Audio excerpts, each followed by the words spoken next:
Hello and good evening all. I am Sonali, your EVS teacher. I hope you all are good.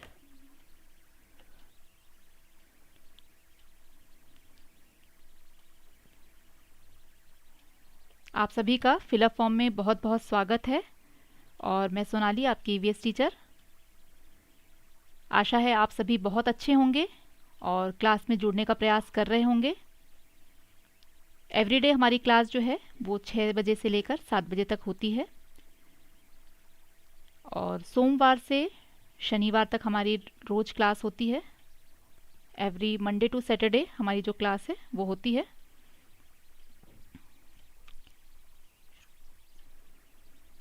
तो जो लोग जुड़ते जाएंगे वो एक अपना प्रेजेंस शो करते जाएंगे एवरीडे की तरह।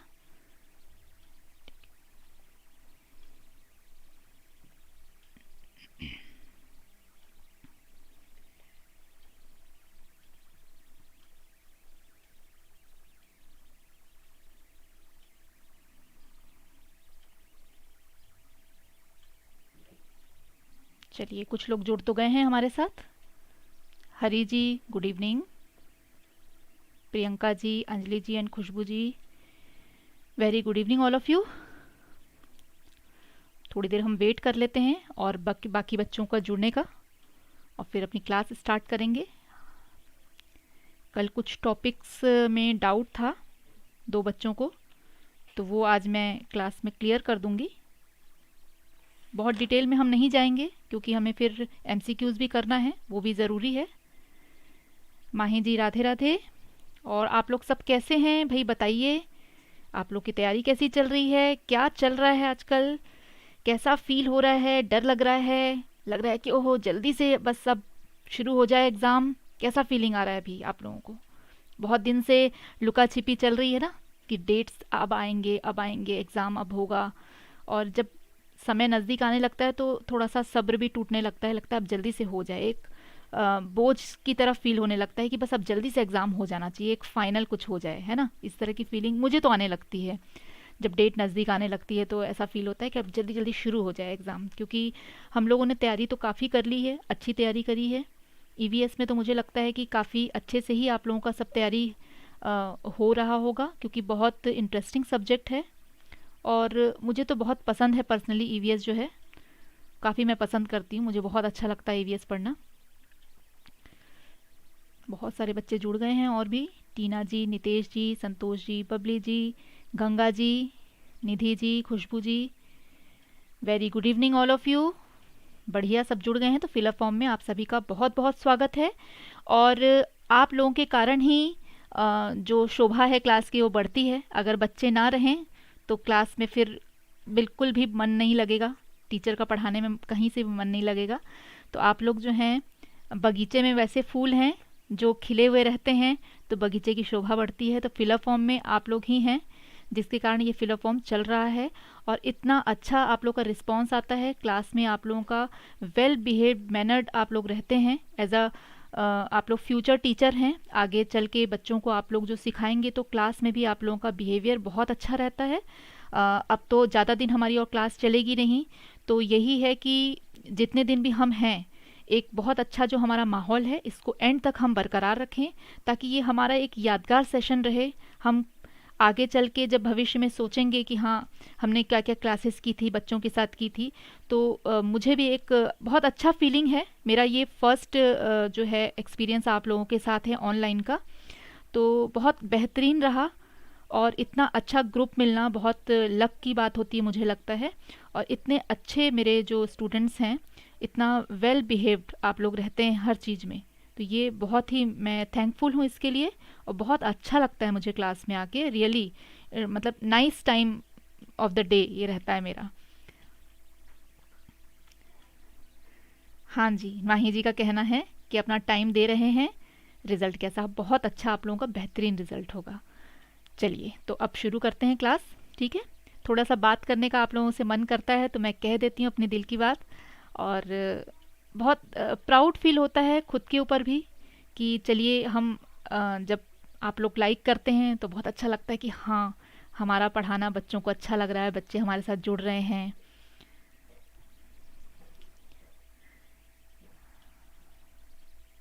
अच्छा, ओबीसी में हाँ सीट कम रहता है। हाँ, अब तो धीरे धीरे देखिए ये सब आरक्षण भी हटते जाएंगे, सब कुछ नॉर्मल हो जाएगा तो और भी बेटर हो जाएगा।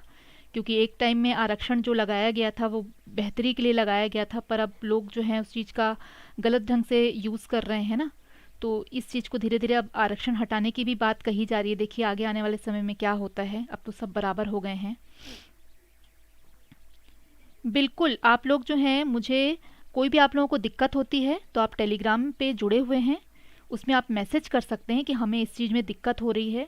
और मैंने आपको कहा ही है कि कोई भी टॉपिक आपको हार्ड लगता है तो उसके लिए आप मुझसे बता सकते हैं। कमेंट बॉक्स में आप लिखिए कि भाई मुझे ये टॉपिक, जैसे कल कुछ लोगों ने बताया तो आज मैं वो टॉपिक भी आप लोगों के लिए लेकर के आई हूँ ताकि फटाफट से हम क्लियर करें। चलिए, तो ये हमारा टाइम टेबल हो गया एवरीडे जो मुझे बताना रहता है।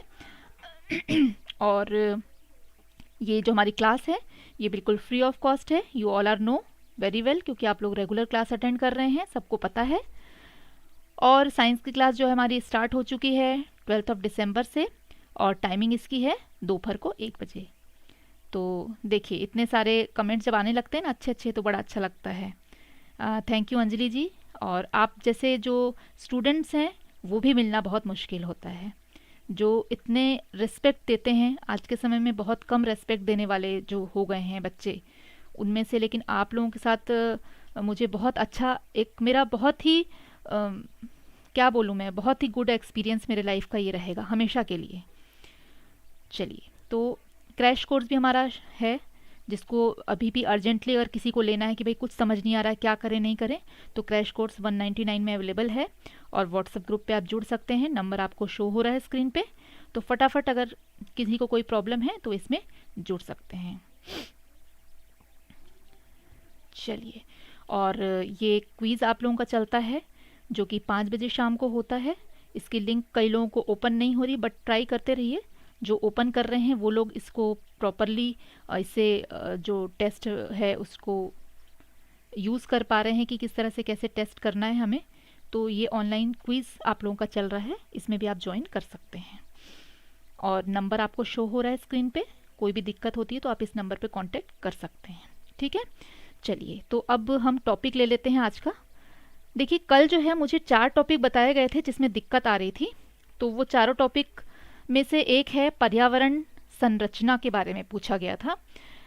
तो देखिए पर्यावरण संरचना है, ये पर्यावरण जो है इसकी संरचना जो है बेसिकली हम देखते हैं कि 4 चीज़ों से मिलके ही पर्यावरण जो है उसकी संरचना तैयार हुई है। एक होता है स्थल मंडल, दूसरा है जल मंडल, वायुमंडल और जैव मंडल, ठीक है।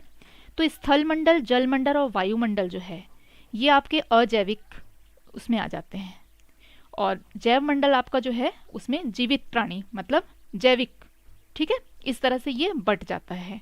और वायुमंडल में तो आपको मैंने लेयर पढ़ा ही चुका है कि किस तरह से लेयरिंग होती है, क्षोभ मंडल, समताप मंडल, इसके बारे में पहले आप लोगों को पढ़ा ही चुकी हूँ, ठीक है ना। तो जो पर्यावरण है, तो पहले ये इंग्लिश में हम थोड़ा पढ़ लेते हैं, फिर इसको हिंदी में भी समझ लेंगे। सेम चीज़ आपका हिंदी में भी है। तो reason for environmental studies, the structure of nature is specific and it's every action and work has a definite purpose. देखिए कोई भी आप एनवायरनमेंट में अपने आसपास में किसी भी काम को अगर देख रहे हैं जो कि नेचुरली हो रहा है, उसका स्पेसिफिक एक रीज़न होता है, उस काम के होने का एक कारण होता है, एक उद्देश्य होता है। It affects human life sometimes directly and sometime indirectly. कभी कभी क्या होता है ह्यूमन लाइफ में ये डायरेक्ट भी आपको दिखाई देगा और कभी कभी इनडायरेक्ट भी हाँ थोड़ा सा ब्लर होगा। ये थोड़ी सी प्रॉब्लम होती है एक्चुअली। क्या होता है, जैसे ही मैं इसको थोड़ा बड़ा करती हूँ, पिक्चर को जूम करने की कोशिश करती हूँ, थोड़ा सा ब्लर हो जाता है। तो मुझे लेकिन पिक्चर अच्छा लगा, इसको मैं बोल देती हूँ, आप नोट डाउन कर सकते हैं। पहला आपका है स्थल मंडल, फिर है जल मंडल, फिर वायुमंडल और फिर जैव मंडल। थोड़ा सा है ब्लर तो हो जाता है, ये जैसे ही मैं इसको जूम करती हूँ ना ये ब्लर हो जाता है, कोई कोई पिक्चर में ये प्रॉब्लम आती है। तो ये जो चारों हैं ये मिलकर के ही हमारा पर्यावरण जो है उसकी संरचना को तैयार करते हैं, ठीक है। तो इसको आप लोग नोट डाउन कर लीजिए अगर चाहते हैं तो, कि पर्यावरण जो है उसकी संरचना इन 4 चीज़ों से मिलकर तैयार हुई है। पहला आपका है स्थल मंडल, दूसरा जल मंडल, तीसरा वायुमंडल और चौथा जैव मंडल, ठीक है। ये साथ साथ आप नोट डाउन करिए, पेपर पेन तो आप लेके ही बैठते हैं।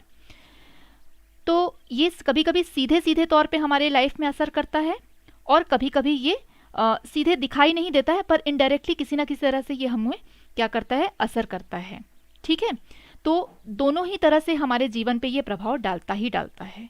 कभी कभी क्या होता है, देखिए, एंड अ स्लाइट चेंज, मतलब छोटा सा एक बदलाव, इन it can cause a big crisis on human, मतलब कभी कभी एक छोटा सा बदलाव भी बहुत बड़े क्राइसिस का कारण बन सकता है, विनाश का कारण बन सकता है लाइफ में।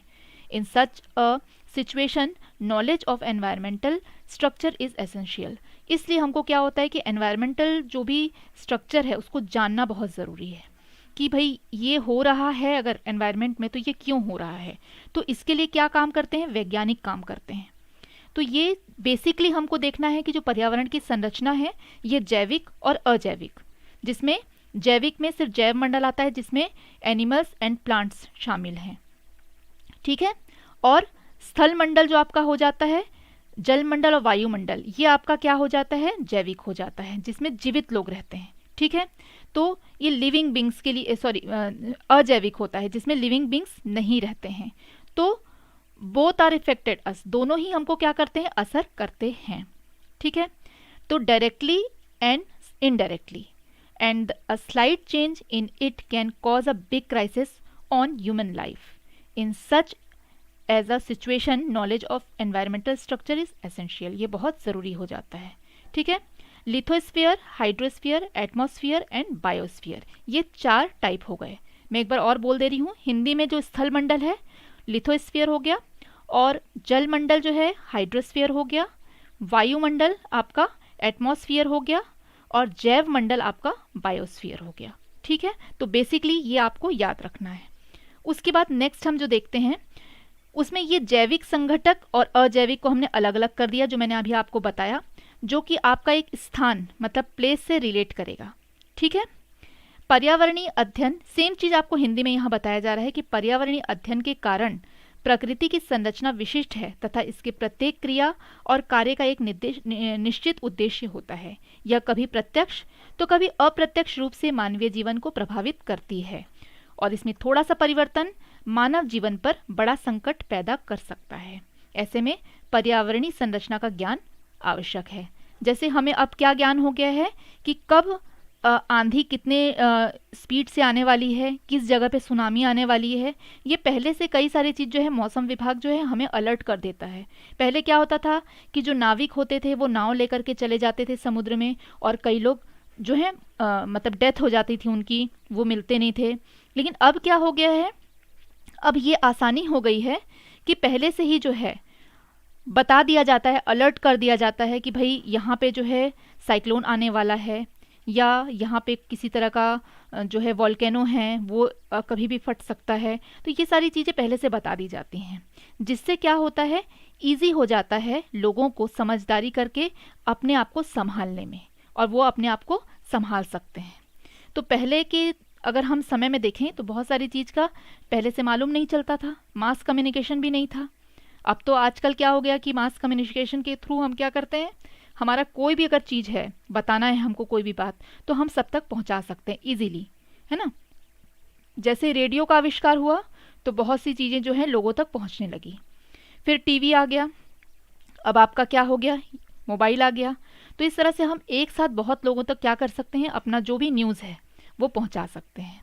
तो इस तरह से हम देखते हैं कि जो पर्यावरण की जो संरचना है वो किस तरह से हो रही है, एक जीवित रूप से और एक अजीवित रूप से, लेकिन वो दोनों जुड़े हुए हैं आपस में। ठीक है, क्लियर हो गया सभी को ये वाला। आगे बढ़ते हैं, ये हुआ फर्स्ट टॉपिक। सेकंड टॉपिक एक जन ने पूछा था कि प्राकृतिक परितंत्र, नेचुरल जो इकोसिस्टम हमारा जो है उसके बारे में पूछा था कि there are ecosystem that occur naturally and can survive without any interference from human. Example of natural ecosystem are forest, mountains, rivers, grasslands. इसमें कोई भी तरह के इंसानों का जो है हाथ नहीं होता, ये नेचुरली अपने आप पनपते हैं और एग्जिस्ट करते हैं। ठीक है, प्राकृतिक परितंत्र ये ऐसे पारिस्थितिक तंत्र होते हैं जो प्राकृतिक रूप से होते हैं और मनुष्य के किसी भी हस्तक्षेप के बिना जीवित रह सकते हैं।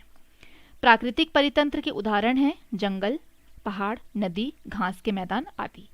तो देखिए, जो प्राकृतिक परितंत्र है उसमें दो टाइप हो जाएंगे। आपका एक हो जाएगा इकोसिस्टम, आपका जो हाइड्रो रहेगा, पानी में जलीय परितंत्र रहेगा, और एक आपका क्या रहेगा, स्थलीय, जो जमीन पर रहेगा।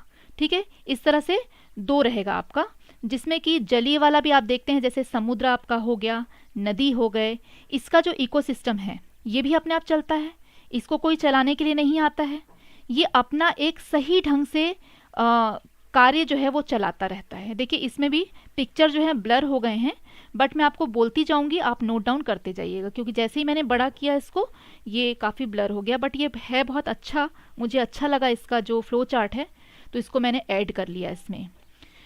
तो इसमें जो है आप देखेंगे प्राकृतिक पारितंत्र, जलीय पारितंत्र जो है, और स्थलीय, ये दोनों क्या है, प्राकृतिक रूप से बनते हैं। और एक और होता है जो है मानव निर्मित, मतलब मैन मेड। ठीक है, मैन मेड सिस्टम में क्या होगा, उसमें जैसे हम लोग अपना कृषि कर रहे हैं, हम किसी तरह का औद्योगिकरण कर रहे हैं, और हम नदी तालाब खोद के बना रहे हैं, नदियों का रास्ता बदल रहे हैं, कैनल बना रहे हैं, हमने डैम बनाया, ये सब क्या है, हमारे हाथों द्वारा बना, ये नेचुरली बना हुआ नहीं है, that is all man made, इंसानों द्वारा बनाया हुआ चीज हो गया, तो ये मानव निर्मित परितंत्र हो जाएगा। लेकिन जो जलीय परितंत्र आप देख रहे हैं और स्थलीय, ये क्या हुआ, नेचुरल है। ठीक है, इसको मैं बोल देती हूँ, क्लियर नहीं दिख रहा, आई नो दैट, तो आप इसको नोट करते जाइए। ठीक है, तो परिस्थितिकी तंत्र जो है, इसके प्रकार आप लिखेंगे, दो प्रकार होते हैं, एक तो होता है प्राकृतिक पारितंत्र और दूसरा होता है मानव निर्मित। ठीक है, एक नेचुरल हो गया और एक मैन मेड हो गया, ये दो आप लिख लेंगे। उसके बाद जो प्राकृतिक है उसमें आप लिखेंगे एक जलीय, मतलब वाटर इकोसिस्टम हो जाएगा, और एक आपका क्या हो जाएगा, स्थलीय हो जाएगा। ठीक है, तो ये दो आपके हो जाएंगे। और जलीय परितंत्र में आपका हो जाएगा अल्प जलीय परितंत्र, स्वच्छ जलीय परितंत्र, संक्रमण कालिक परितंत्र, जिसमें पानी कहीं गंदा मैला भी होगा, इस तरह का भी होगा, और लवण या समुद्री जीव परितंत्र, जिसमें समुद्र का पानी होगा।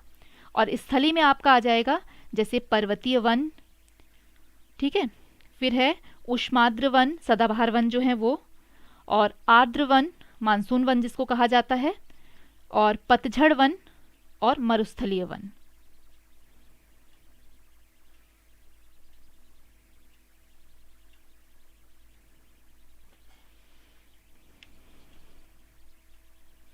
ठीक है, इस तरह से मैं बताती जा रही हूँ, इसको आप लोग नोट डाउन करते जाइए, साथ साथ आपकी रिवीजन भी हो जाएगी, नोट डाउन करेंगे तो याद भी रहेगा।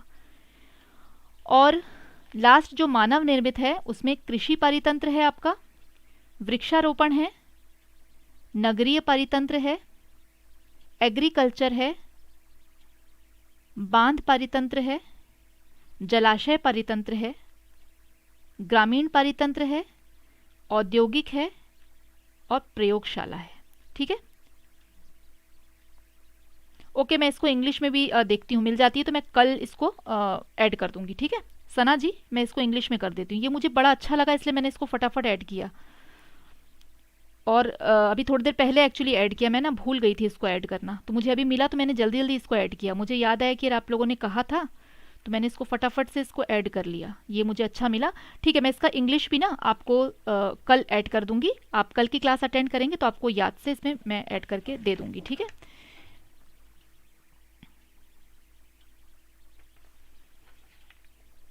मुझे याद नहीं था कि ये इंग्लिश में भी आप लोगों को ज़रूरत पड़ेगी ना, ये गलती हो गई मुझसे। चलिए ठीक है, नेक्स्ट टाइम मैं इसको ध्यान रखती हूँ कि इसका इंग्लिश भी मैं ढूंढ के रखूँगी। ठीक है, चलिए, तो ये जिनको भी दिक्कत हो रही है वो मैंने बता दिया है, साथ साथ लिख लेंगे और आगे बढ़ते हैं। तो ये जो परितंत्र होते हैं इसमें दो टाइप होते हैं आपका बेसिकली, एक प्राकृतिक होता है जिसमें मानव जो है कोई छेड़छाड़ नहीं करता, अपने आप बनता है, और दूसरा होता है मानव निर्मित। ठीक है, अब जो है हमारा थर्ड था क्वेश्चन, आई थिंक अंजलि जी ने किया था कि जो परियोजना पद्धति के बारे में उन्होंने पूछा था, परियोजना पद्धति क्या होती है, फटाफट हम करेंगे, ज़्यादा इसको टाइम नहीं ले सकते।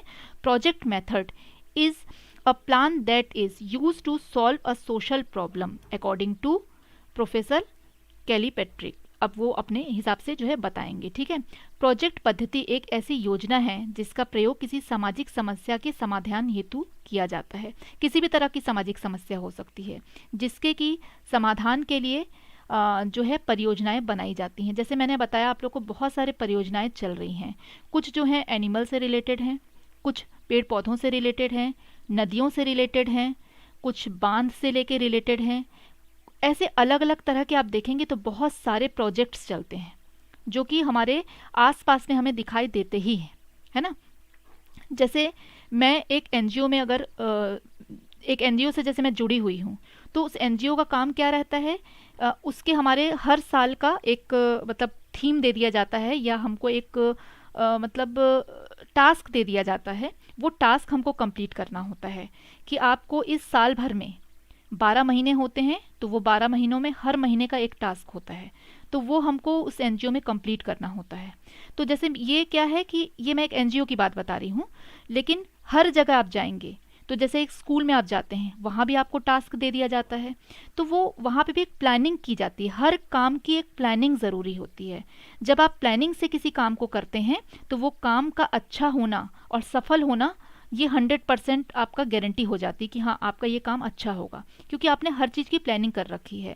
जैसे कोई काम कर रहे हैं, उस काम को कौन करेगा, उस काम को कब किया जाएगा। देखिए लिखा है हु, व्हेन, व्हाट मतलब क्या किया जाएगा उस काम में, वेयर मतलब कहाँ किया जाएगा, हाउ मतलब कैसे किया जाएगा, और वाई मतलब हम कर क्यों रहे हैं इस काम को, ठीक है। तो इस तरह से हम जो काम करते हैं वो काम करने का बहुत सारा रीज़न होता है। तो वो रीज़न और आपका विज़न दोनों क्लियर होना चाहिए कि आप क्या करना चाह रहे हैं, क्यों करना चाह रहे हैं, कौन उस काम को करने वाला है, कैसे करेगा, कहाँ करेगा, और किस तरह से उस काम का हम शुरुआत करेंगे और उसको कैसे आगे बढ़ाएंगे। तो ये सारी चीज़ें, एक प्रोजेक्ट होता है तो प्रोजेक्ट में देखा जाता है कि भाई हम चलिए एक गांव के स्कूल से शुरू कर रहे हैं, हमने एनजीओ में काम किया, गांव के स्कूल में हमें जाना है, वहाँ जाके कुछ उनको हेल्प करनी है, तो हम ये देखेंगे कि हमारा उसमें खर्च कितना आने वाला है। तो इस तरह से हम ये देखते हैं कि वो काम को करने के लिए खर्च कितना है, फिर उसके लिए हमको कहाँ से सामान लेना है जिसमें हमको खर्च कम पड़े, कौन कौन लोग उसमें जुड़े हुए रहेंगे। तो ये सारी चीज़ें क्या आती हैं, प्रोजेक्ट में आती है। किसी भी प्रोजेक्ट को करने के लिए ये ज़रूरी होती हैं। तो किलपैट्रिक के अनुसार, एक प्रोफेसर हैं, उनके अनुसार जो है प्रोजेक्ट वह उद्देश्यपूर्ण कार्य है जो सामाजिक वातावरण में पूर्ण संलग्नता से किया जाए, ठीक है। तो ये आपका प्रोजेक्ट भी हो गया कंप्लीट। नेक्स्ट आपका टॉपिक था एक और कि गत्यात्मक विकास के बारे में आपने पूछा था, स्थूल और सूक्ष्म गत्यात्मक। लेकिन मैं आप लोगों से ये पूछना चाहती हूँ कि ये वाला जो क्वेश्चन था स्थूल गत्यात्मक और सूक्ष्म गत्यात्मक, ये तो आप लोगों ने सीटीपी में पढ़ा होगा। ये तो सीटीपी में मैडम ने पढ़ाया है आई थिंक, मुझे लग रहा है। मैं कभी कभी क्लास देखती हूँ, एवरीडे तो पॉसिबल नहीं होता है कि सीटीपी की क्लास देखूँ, क्योंकि आपके सीटीपी में है ग्रॉस मोटर और फाइन मोटर के बारे में। तो ये रितु मैडम ने पढ़ाया ज़रूर होगा, ये मुझे तो जहाँ तक ध्यान में आ रहा है कि उन्होंने पढ़ाया है। तो किसको किसको इसमें प्रॉब्लम है भाई, ग्रॉस मोटर और फाइन मोटर?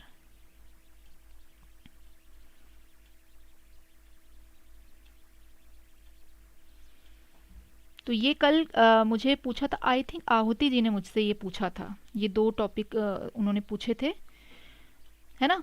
तो इसके बारे में भी एक स्टूडेंट ने मुझे पूछा था, तो फिर भी मैंने इसको ऐड कर लिया है। बट आप लोगों ने क्लास अटेंड की है सीटीपी की, सीटीपी के क्वेश्चन में आता ही है, ओके, पर भूल गए हैं। अच्छा, तो भूलना तो नहीं है क्योंकि ये बहुत इंपॉर्टेंट है और भूलने वाली बात इसमें होनी भी नहीं चाहिए। चलिए फटाफट से इसको भी बता देते हैं। देखिए बेसिक जो चीज़ है वो मैं आपको बता देती हूँ, ग्रॉस मोटर और फाइन मोटर। ग्रॉस मोटर में आपकी जो बड़ी मांसपेशियाँ हैं वो आपकी काम करती हैं, और जो फाइन मोटर होता है उसमें जब आप वर्क करते हैं उससे तो आपकी छोटी मांसपेशियाँ काम करती हैं, ठीक है। वैसे सीडीपी का है, मैडम ने पढ़ाया हुआ है मुझे जहाँ तक ध्यान में आ रहा है, क्योंकि ये कोर्स में तो है ही, है ना। किसी कार्य को बेहतर तरीके से कर पाने की क्षमता का विकास होना गत्यात्मक विकास कहलाता है। बच्चों के गत्यात्मक विकास उन्हें अधिक क्या करते हैं, स्वतंत्र बनाते हैं, जिसके फलस्वरूप बच्चे जो अपने वातावरण को समझ पाते हैं। They can understand very well to their environment, है ना। कैसे समझ पाते हैं, देयर वर्क, वो अपने काम को जैसे जैसे इम्प्रूव करेंगे, प्रोग्रेस करेंगे, उस तरह से वो समझ पाते हैं कि हाँ किस तरह से हम जो है अपना डेवलपमेंट कर सकते हैं। बच्चों में गत्यात्मक विकास के साथ गत्यात्मक कौशल का भी विकास होता है, स्किल डेवलपमेंट जो आपने पढ़ा है, ठीक है। और वह किसी कार्य को क्या करते हैं, बेहतर ढंग से उसको कर सकते हैं। इसके लिए निरंतर अभ्यास की आवश्यकता होती है। अब देखिए ये दो प्रकार के होते हैं, एक तो स्थूल और एक सूक्ष्म गत्यात्मक, ठीक है। तो इसको भी फटाफट से हम बता देते हैं। स्थूल जो होता है उसमें ऐसा काम जो बच्चा जो नॉर्मली सीखता है, फटाफट बच्चा चलना सीख जाता है, दौड़ना सीखता है, दौड़ रहा है, कूद रहा है, इधर उधर पैर ठोकर लगना, ये सब चीज़ें नॉर्मली जो वो सीख जाता ही है, जन्म लेता है और धीरे धीरे धीरे धीरे सीखता है और अपने आप में एक बैलेंस कर लेता है, ठीक है। और सूक्ष्म वाले में क्या होता है, जिसमें उसको क्या करना है कि कुछ उसमें उसको एडवांस बढ़ना है आगे, ताकि वो उस चीज़ को जांच परख कर सके, ठीक है। क्रियाओं को करने में उसको, अब जैसे कोई चीज़ को उठा रहा है तो उसको दिमाग लगाना पड़ता है कि हाँ भाई इसको मेरे को हाथ से पकड़ना है और इस तरह से मुझे पिक करके इसको ऐसे करके उठा लेना है। कोई चीज़ को मुझे थ्रो करना है, किसी की तरफ फेंकना है, तो हाथ को उठा के ऊपर रख के और ताकत लगा के फेंकना है। तो ये सब काम क्या हुआ, उठाना, पकड़ना, तो ये जांच परख इसमें कर रहा है ना। तो ये आपका हो गया सूक्ष्म गत्यात्मक विकास, ठीक है। तो ये मैंने थोड़ा फास्टली आपको बताया क्योंकि हमारा एमसीक्यू भी अब करना है हमें, ठीक है। तो क्लियर हो गया आई थिंक आप लोगों को। ये मैंने थोड़ा शॉर्ट में बता दिया, मतलब बेसिकली हम लोग जो नॉर्मल कर लेते हैं ना काम, चलना, बोलना, उठना, बैठना, लेट जाना, ये सब क्या हुआ, सिंपल काम हमारे हुए। स्थूल गत्यात्मक हुआ, कोई स्पेशल हम अब ड्राइंग बना रहे हैं, कुछ काम ऐसा कर रहे हैं जो अब लिख रहे हैं, है ना, कोई चीज़ उठा के थ्रो कर रहे हैं, बैटिंग कर रहे हैं, बैडमिंटन खेल रहे हैं, ये सब क्या हुआ, आपका सूक्ष्म गत्यात्मक हुआ, ठीक है। इसमें आपको एनालिसिस आप कर रहे हैं, किसी ना किसी तरह से उस काम को जांच परख कर रहे हैं, ठीक। चलिए आगे बढ़ते हैं। क्वेश्चन नंबर 1 ले लेते हैं। Pochampally is a village which is famous for the special cloth which is also called Pochampally. The village is the part of, ये पोचमपल्ली एक ऐसा गांव है जो विशेष कपड़ों के लिए प्रसिद्ध है, जिसे पोचमपल्ली कहा जाता है। यह गांव किसका हिस्सा है, केरला का, कर्नाटका का, आंध्र प्रदेश या तमिलनाडु।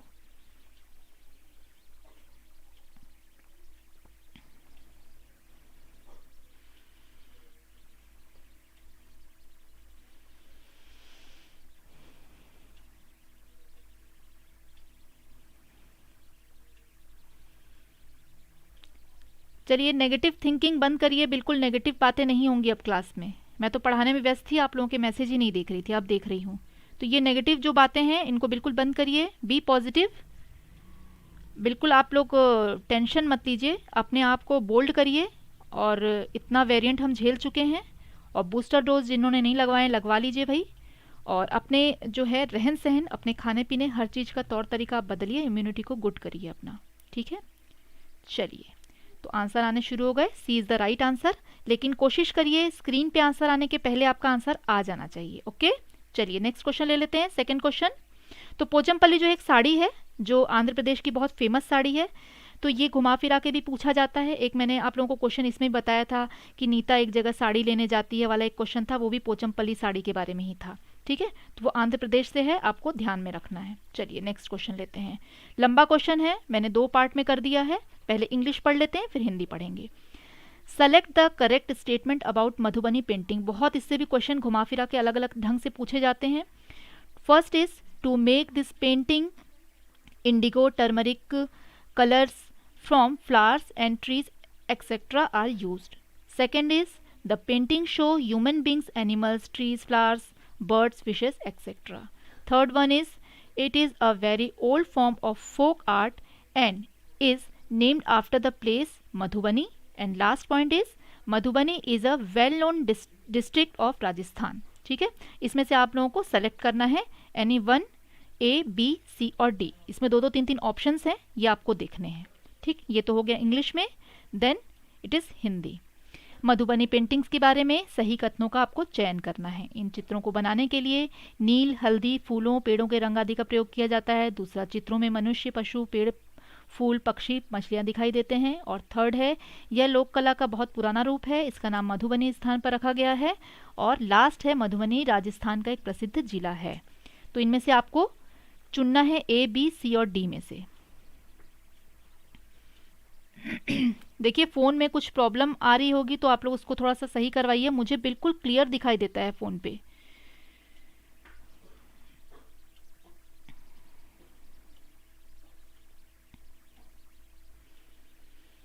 तो ज़्यादातर आंसर जो हैं डी आ रहे हैं। स्क्रीन पे आंसर आने के पहले फटाफट आंसर करिए ताकि जो आपका आंसर है उसको हम जांच सके कि हाँ सही आंसर आप लोगों ने किया है।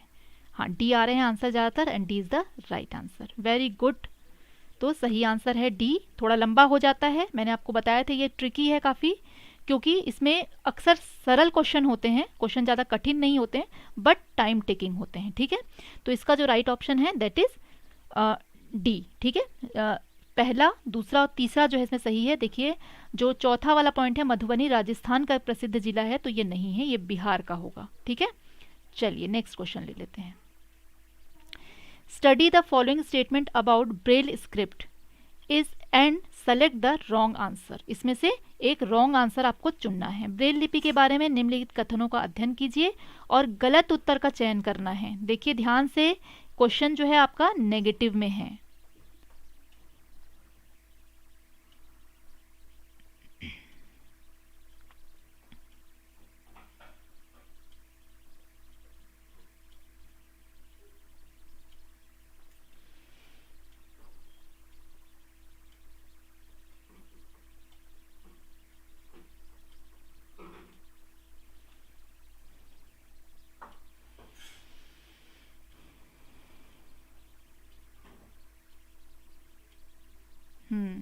इसके जो है आंसर आ रहे हैं, थर्ड का बी आंसर आ रहा है सभी का, and B is the right answer.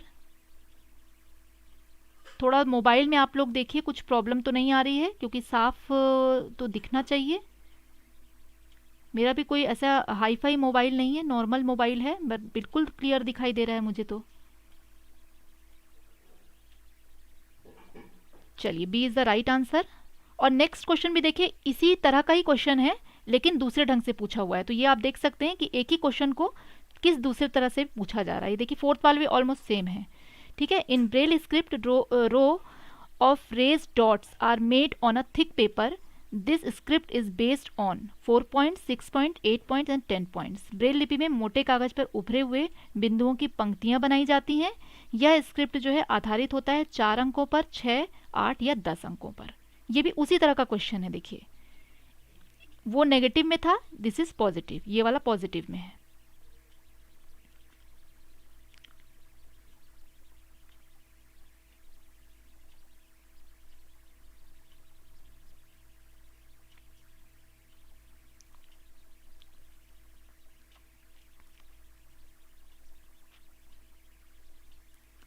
बस पूछने का जो ढंग है वो चेंज हो जाएगा, ऑलमोस्ट बेसिक चीज आपकी वही रहने वाली है।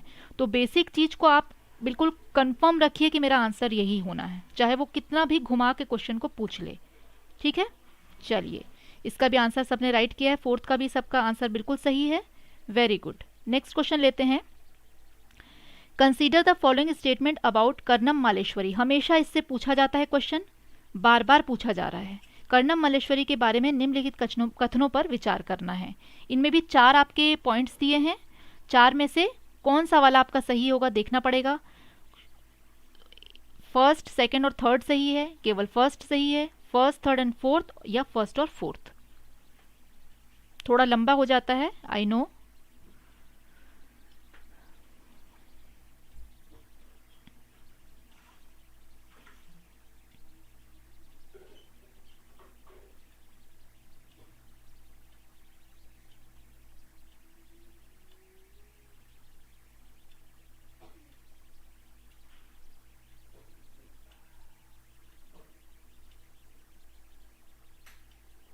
फिफ्थ के आंसर आ रहे हैं ए, बी, फिर ए,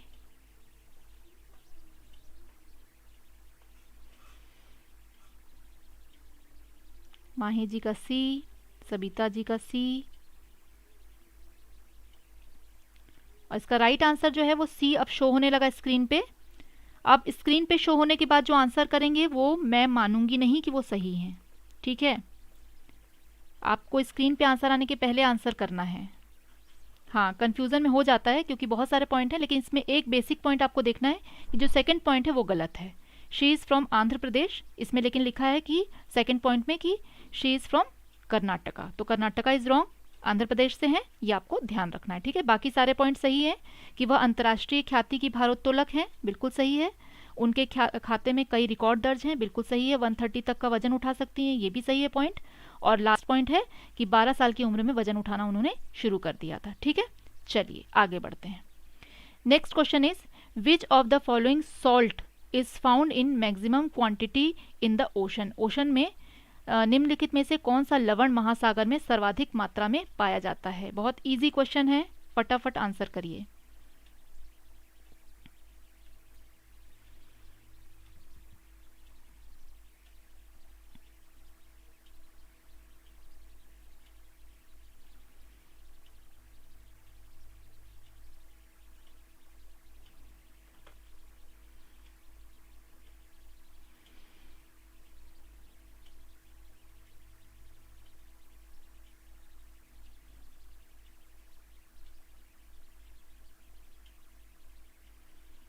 सिक्स का जो है डी आंसर आ रहा है, सबका फटाफट आंसर आ रहा है and D is the right answer. Very good, ये भी सही आप लोगों का है।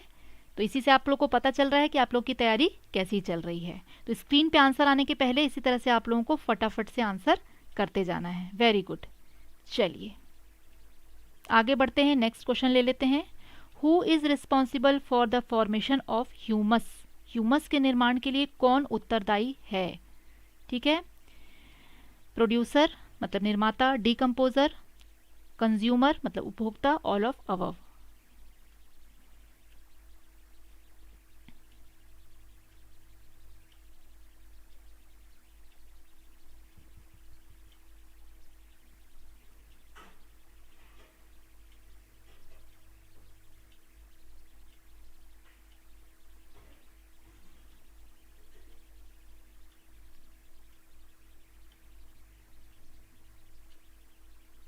ज़्यादातर आंसर इसमें डी आ रहे हैं, उपरोक्त सभी लिखा जा रहा है सबने। पर इसका राइट आंसर जो है वो अनफॉर्चुनेटली डी नहीं होगा बल्कि बी होगा, बी, डीकम्पोजर। जो डीकम्पोजर होते हैं वो क्या करते हैं, सड़ाते हैं मिट्टी में किसी भी चीज़ को। ठीक है, डीकम्पोज करना मतलब सड़ा देना, गला देना और मिट्टी में उसको मिक्स कर देना। और जब वो मिक्स कर देते हैं तो वो ह्यूमस का निर्माण करते हैं और खाद, डीकम्पोजर जो है क्या करते हैं, कंपोस्ट बना देते हैं, है ना, मिट्टी में। ये उस चीज़ को गला सड़ा करके क्या करते हैं, ह्यूमस का निर्माण करते हैं। तो इसका राइट आंसर जो है वो बी होगा। इसको थोड़ा करेक्ट कर लीजिएगा आप लोग, यहाँ गलती हो गई है। ठीक है, सब फटाफट इसको करेक्ट करेंगे अपना आंसर। चलिए नेक्स्ट क्वेश्चन ले लेते हैं। What are the problem of EVS teaching. EVS शिक्षण की समस्याएं क्या क्या हैं। पहला तो है लैक ऑफ अनएक्सपीरियंस टीचर, अनुभवहीन शिक्षकों की कमी। इंडिविजुअल डिफरेंसेस ऑफ लर्नर, विद्यार्थियों के व्यक्तिगत अंतर, दोनों ए और बी, और उपरोक्त में से कोई भी नहीं।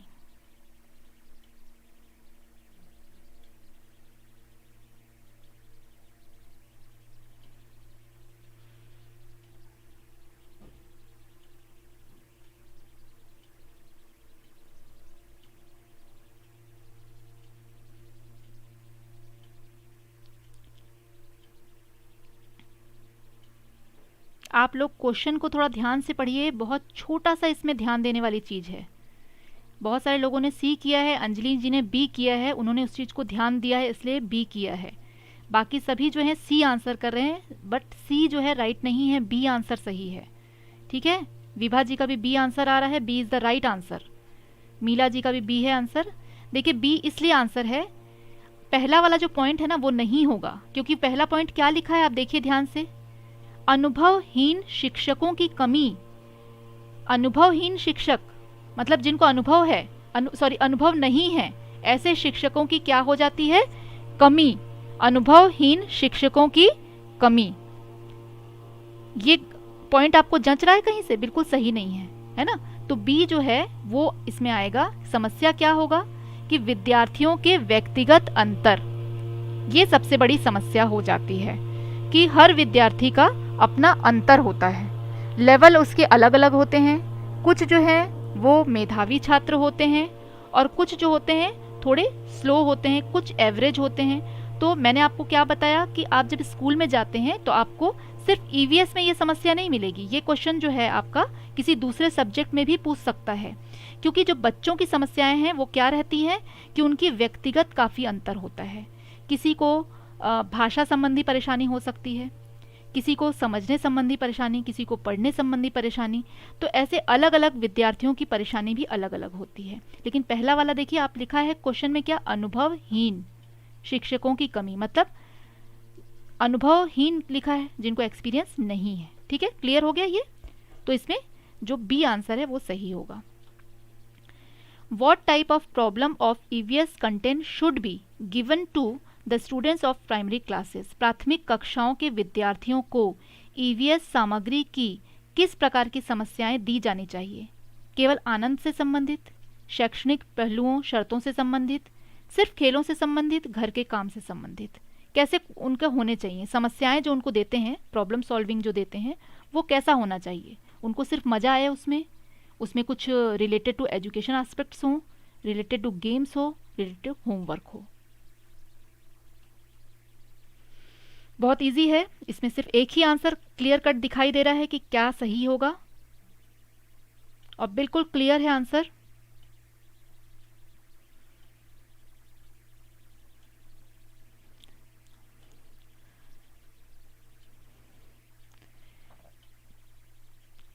इसका जो राइट आंसर है वो बी होगा।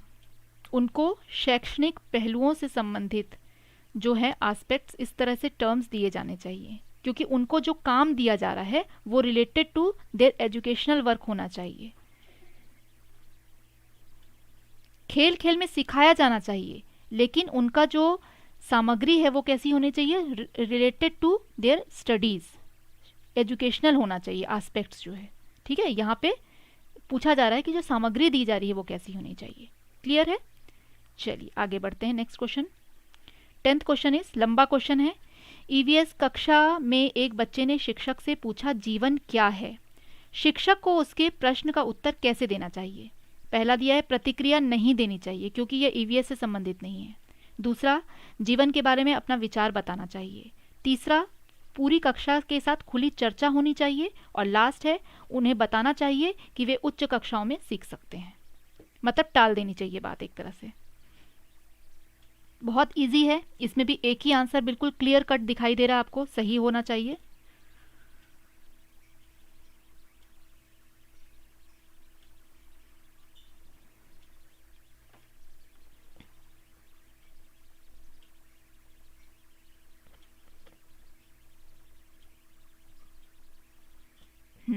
सी आंसर आ रहे हैं। Very good all of you, C is the right answer. बिल्कुल सही है कि उसके साथ क्या होना चाहिए, एक उनको विचार गोष्ठी रखनी चाहिए, आपस में डिस्कशन होना चाहिए क्लास में, जिससे कि पता चले कि हाँ लोग क्या सोचते हैं, जो बच्चे हैं वो क्या सोचते हैं। अलग अलग बच्चों के जो हैं अलग अलग उसमें आइडियाज़ होंगे, उसके बारे में अलग अलग उनकी नॉलेज होगी। ठीक है, तो ये पूरी कक्षा में खुली चर्चा उसकी होनी चाहिए। बिल्कुल सही। चलिए आगे बढ़ते हैं। Next question is, childrens questions are important for EVS class as they are an indicators of. EVS कक्षा के लिए बच्चों के प्रश्न महत्वपूर्ण हैं, क्योंकि वे एक संकेतक हैं कि बच्चे क्या नहीं जानते, बच्चे क्या जानना चाहते हैं, कैसी अवधारणाएं जिन्हें शिक्षक समझाने में सक्षम नहीं थे, बच्चों को याद करने की क्षमता है। What children do not know, what children wanted to know, concept that teachers was not able to explain, childrens ability to recall. बहुत अच्छा क्वेश्चन है ये। क्वेश्चन किसी भी दूसरे सब्जेक्ट में पूछा जा सकता है।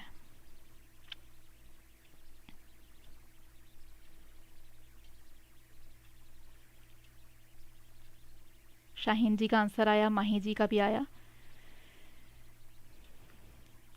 तो बी जो है बिल्कुल सही आंसर आप लोगों का आ रहा है, एकदम सही। और बहुत ही अच्छा क्वेश्चन है कि बच्चे क्या जानना चाहते थे, है ना। ये उनके जो प्रश्न है, जब वो प्रश्न करते हैं तभी मालूम चलता है कि वो क्या जानना चाहते हैं, उनको समझ में आई कि नहीं बात आई। मैं आप लोगों से बार बार क्या करती हूँ, पूछती हूँ ना कि बताइए आप लोगों को ये क्लियर हुआ कि नहीं, फिर आप मुझे बताते हैं कि हाँ क्लियर होगा कि नहीं, तो ये क्या संकेत देते हैं कि मैं जो पढ़ा रही हूँ वो आपको समझ में आ रही है कि नहीं बात। अगर आप कोई क्वेश्चन करते हैं तो मुझे समझ में आता है कि हाँ मैंने जो टॉपिक पढ़ाया आई थिंक वो आप लोगों को क्लियर नहीं हो पाई, तो मैं फिर से उस टॉपिक को और अच्छे से समझाऊंगी। तो ये इससे पता चलता है कि बच्चे क्या जानना चाहते थे। ठीक है, वेरी गुड। तो ये क्वेश्चन भी आप देखिए कि किसी भी दूसरे सब्जेक्ट में पूछा जा सकता है। चलिए आगे बढ़ते हैं, नेक्स्ट क्वेश्चन लेते हैं। what are the basic problem selected to almost all aspects of EVS education what emerge before teachers? शिक्षकों के सामने उभरने वाली EVS शिक्षा के लगभग सभी पहलुओं के लिए कौन सी मूलभूत समस्याओं का चयन किया गया है?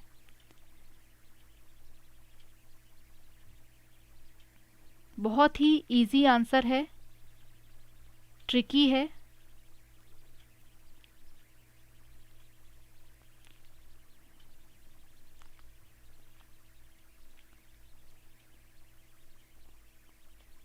और अगर आप लोगों को क्लास अच्छी लग रही है, मेरा समझाना आप लोगों को समझ में आ रहा है, मेरी मेहनत अगर आप लोगों को पसंद आती है, तो एक लाइक ज़रूर करिएगा क्लास में, जिससे कि मुझे भी थोड़ा सा हौसला मिलेगा।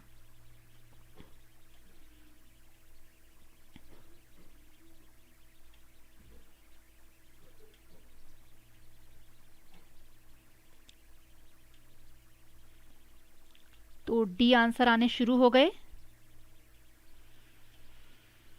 ज़्यादातर आंसर जो हैं डी में आ रहे हैं। D is the right answer, बिल्कुल सही आंसर आप लोगों ने किया है। चलिए, तो ये सारी चीज़ें ज़रूरी है ना। ये सब समस्याओं का चयन किया गया है और उपरोक्त सभी इसमें से आ जाएंगे, सभी आ जा रहे हैं। ठीक है, उपरोक्त सभी।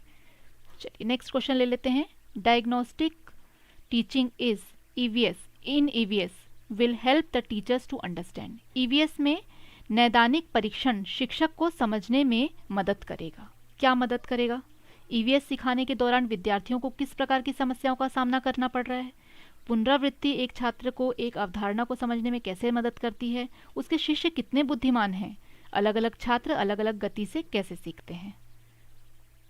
बहुत इजी है, सिंपल, इसमें आंसर पता चल जा रहा है कौन सा वाला होगा। Thank you Zareen ji like करने के लिए, और भी जिन्होंने लाइक नहीं किया भाई फटाफट लाइक कर दीजिए।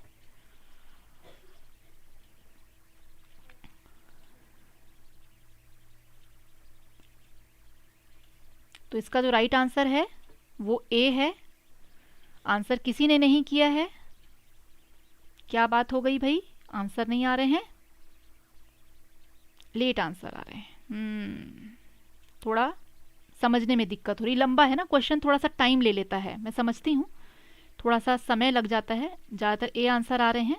और देखिए EVS को सिखाने के दौरान विद्यार्थियों को किस प्रकार की समस्या का सामना करना पड़ रहा है। ठीक है, मैं पूछती रहती हूँ कि आपको किस टॉपिक में दिक्कत हो रही है, मुझे बताइए। मैं क्यों पूछती हूँ? ताकि मुझे ये पता रहे कि आपको किस किस समस्या से जूझना पड़ रहा है। तो एक टीचर को ये मालूम होना चाहिए, है ना। देखिए क्या क्वेश्चन को एक बार मैं और अच्छे से बताती हूँ, बहुत अच्छा क्वेश्चन है कि EVS में नैदानिक परीक्षण मतलब जिससे कि निदान हो सके, कोई प्रॉब्लम है उसका सॉल्यूशन निकल सके, तो ये परीक्षण शिक्षक को समझने में मदद करेगी। ये एक शिक्षक की दृष्टि से आप सोचिए, एक टीचर की दृष्टि से मैं क्या पूछती हूँ कि आप लोगों को ये टॉपिक समझ में आ गया, हाँ आप लोगों को ये क्लियर हो गई बात, तो आप लोग कहते हैं यस। नहीं हुआ, अगर कोई भी एक नो कहता है कि समझ नहीं आया, तो मैं क्या करती हूँ, रिपीट करती हूँ उस चीज़ को। क्यों रिपीट करती हूँ? ताकि मुझे लगता है कि जिनको समझ में नहीं आया उनको समझ में आ जाए। तो ये मैंने क्या किया, पूछा, नैदानिक परीक्षण किया, मतलब आप लोगों से ये पूछा कि आप लोगों को क्या ये टॉपिक समझ में आया।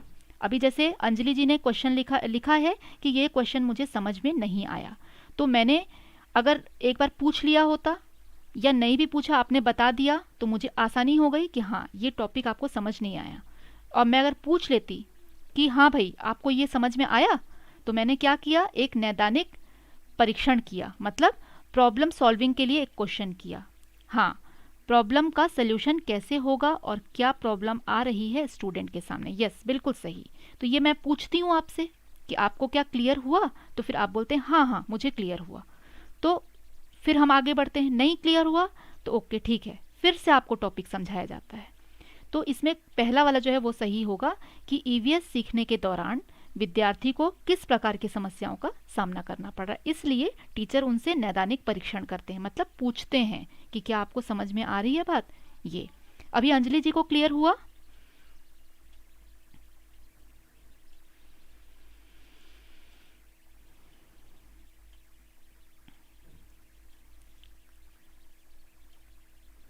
अभी मैं आपसे क्या कर रही हूँ, अंजलि जी से भी मैं यही पूछ रही हूँ, नैदानिक परीक्षण हो रहा है कि क्या उनको ये टॉपिक समझ में आ रहा है या नहीं आ रहा है।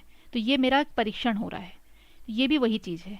तो ये क्वेश्चन भी जो है आपका सिर्फ ईवीएस ही नहीं, किसी और सब्जेक्ट में भी पूछा जा सकता है, बिल्कुल पूछ सकते हैं इसको। चलिए नेक्स्ट क्वेश्चन हम करते हैं, टाइम हमारा जा रहा है क्योंकि क्वेश्चन थोड़े लंबे लंबे हैं।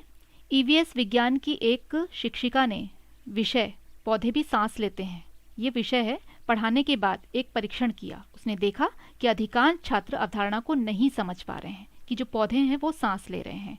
ठीक है, ऐसा इस कारण हो सकता है वह खुद नहीं करती थी, अवधारणा को समझती हैं। मतलब जब तक हम खुद नहीं कर रहे हैं कोई चीज़ को, फिर वह विज्ञान की शिक्षिका नहीं है और उसकी कक्षा में बहुत शोर था, शिक्षक संबंधित अवधारणा को स्पष्ट रूप से नहीं समझा सका। तो बच्चे जो है इस चीज़ को नहीं समझ पाए, इसके क्या क्या कारण हो सकते हैं। इसमें बेसिकली ये पूछना चाह रहा है कि मैडम ने कोई टॉपिक पढ़ाया और बच्चों को समझ नहीं आया, तो उसका कारण क्या क्या हो सकता है।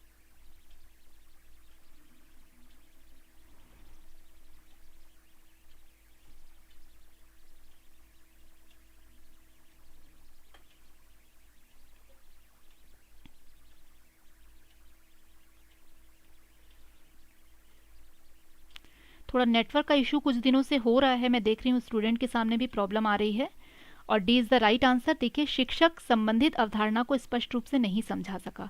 जब भी कोई बच्चा टॉपिक को नहीं समझ पाता है तो उसका सबसे बड़ा कारण यही होता है कि अगर अधिकांश बच्चे उस चीज़ को नहीं समझ पा रहे हैं, कोई भी एक टॉपिक को, तो फिर क्या परेशानी है, मतलब वो जो टीचर है उसने उस टॉपिक को ठीक से नहीं समझाया है, तभी बच्चे जो है उस चीज़ को नहीं समझ पा रहे हैं और दोबारा से उसको टीचर को समझाना पड़ रहा है।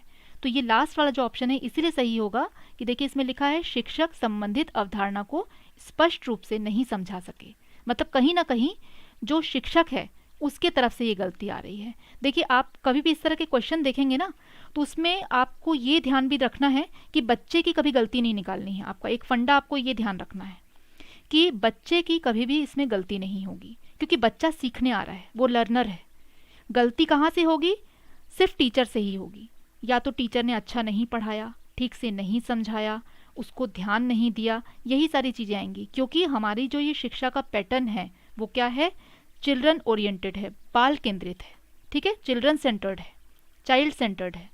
तो बच्चों पे जब केंद्रित है तो बच्चे की आपको गलती नहीं देखनी है। यहाँ गलती किसकी हो रही है, शिक्षक की कहीं ना कहीं गलती हो रही है, जिसके कारण जो है बच्चा टॉपिक नहीं समझ पाया। चलिए नेक्स्ट क्वेश्चन लेते हैं। प्राथमिक स्तर पर ईवीएस का पाठ्यक्रम बनाते समय इस बात का ध्यान रखना चाहिए कि ऐसे भी विद्यार्थी हैं जिन्हें पर्यावरण के बारे में अधिक जानकारी नहीं है। इसलिए ईवीएस के बारे में रुचि पैदा करने के लिए सामग्री कैसी होनी चाहिए, केवल सिद्धांत पर आधारित, समस्याग्रस्त क्रम में, तार्किक क्रम में, या उपरोक्त सभी। बहुत इजी आंसर है, फटाफट करिए आंसर।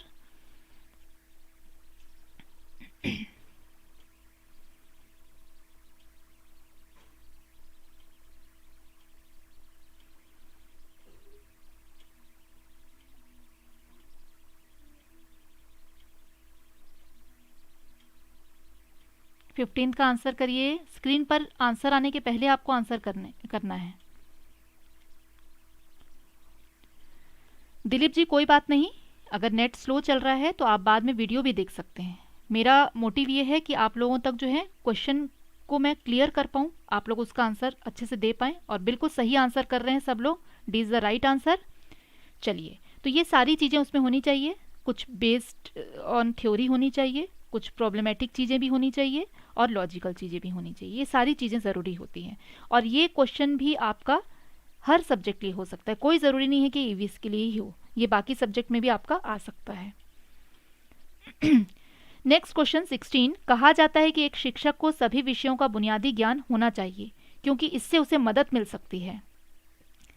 व्यवस्थित सहसंबंध सामान्य ज्ञान के कारण यह आदर्श शिक्षक का गुण है, पढ़ाते समय आकस्मिक सहसंबंध स्थापित करने के लिए।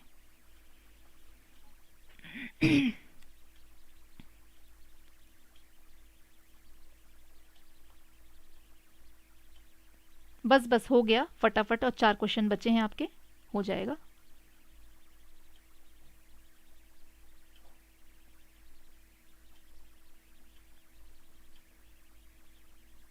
लेखनी जी का आंसर आ गया, एंड डी आंसर आ रहे हैं सबके, very good. D is the right answer, ठीक है, बिल्कुल सही आंसर है आप लोगों का डी, क्योंकि पढ़ाते समय कभी कभी हमें कुछ दूसरे सब्जेक्ट के बारे में भी अचानक कोई बातचीत करनी पड़ जाती है। बिल्कुल सही है। चलिए फटाफट करते हैं। 17 क्वेश्चन, थोड़े लंबे लंबे क्वेश्चन है, टाइम लग रहा है। प्रवीण 40 छात्रों की कक्षा में से एक छात्र है, ईवीएस में अच्छा प्रदर्शन नहीं कर रहा है। शिक्षक उस छात्र को विषय समझने और रुचि विकसित करने में कैसे मदद कर सकता है? बच्चे को प्रेरित करके, उसे सजा देकर, विषय के लिए रुचि पैदा करके, उसे गतिविधियों में, प्रयोगों में शामिल करना चाहिए, या फिर उसे आगे की पंक्ति में बैठाना चाहिए, उसका काम का पर्यवेक्षण करना चाहिए। फटाफट आंसर करिए, बहुत इजी है इसका आंसर भी। एक ही ऑप्शन है, क्लियर कट आपको दिखाई दे रहा है इसमें कि कौन सा आंसर होगा। कुछ कुछ में बिल्कुल क्लियर होता है आंसर।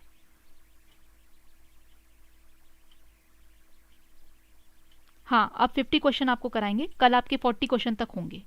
1 घंटे में 50 भी मुश्किल हो जाते हैं कभी कभी। चलिए, C answer is right answer.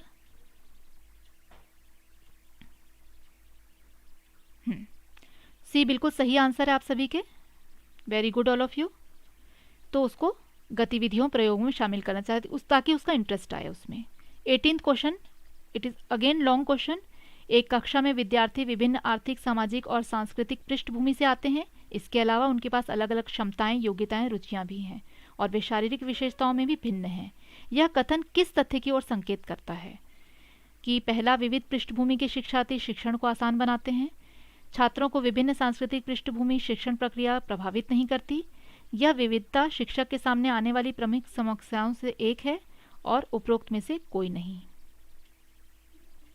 बहुत कॉमन आंसर है इसका, अभी कुछ समय पहले ही हमने पढ़ा है।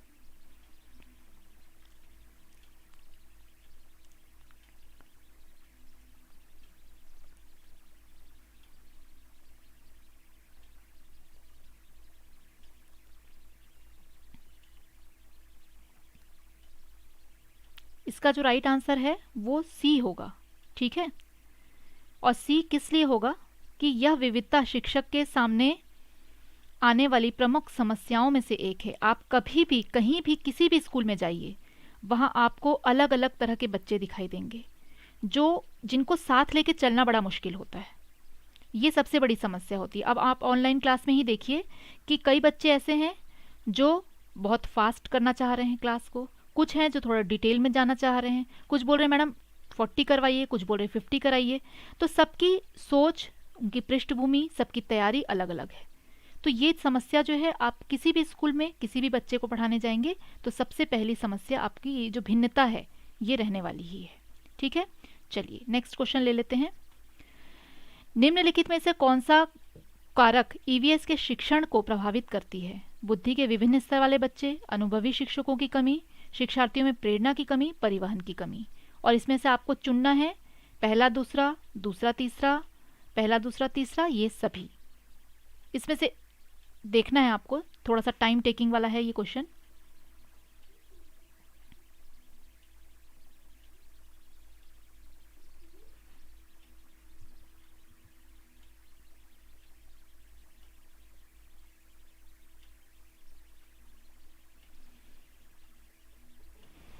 हंड्रेड तो मुश्किल है ना 1 घंटे में।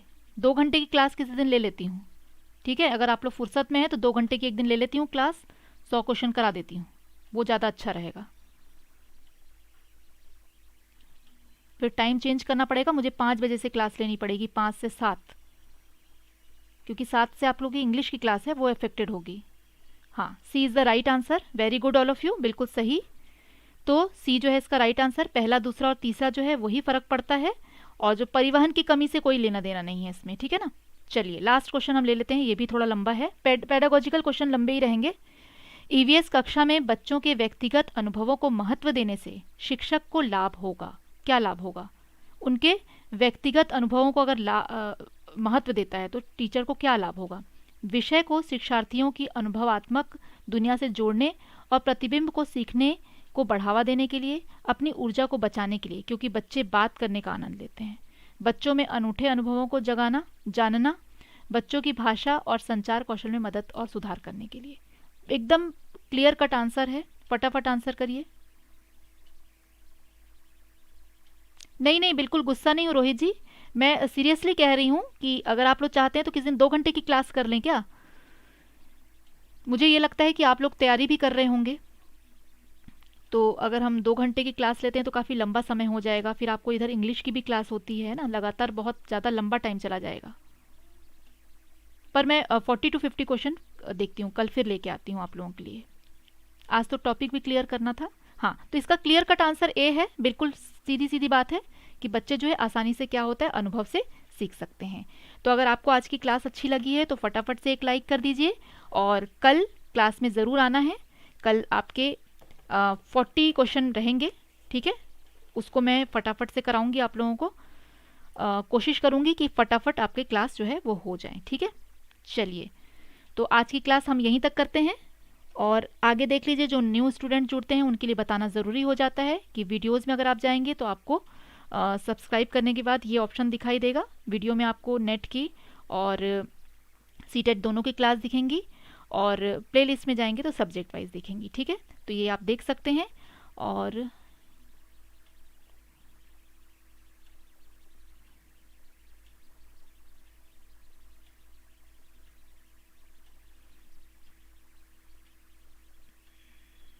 हाँ हाँ, लगातार पढ़ना पड़ेगा, यस, ये भी अच्छी बात है। हाँ, चलिए फटाफट जिनको इंग्लिश की क्लास करनी है वो कर सकते हैं, कोई दिक्कत नहीं है। Goodbye all of you, take care, अपनी तैयारी शुरू रखिए। तो कल मैं कोशिश करूँगी कि थोड़ा ज़्यादा क्वेश्चन आप लोग के लिए लेके आऊँ, तो कल मिलते हैं फिर, ठीक है? तो चलिए, goodbye all of you, take care, और अपनी तैयारी जो है उसको बिल्कुल जारी रखिए और जोश में रहिए।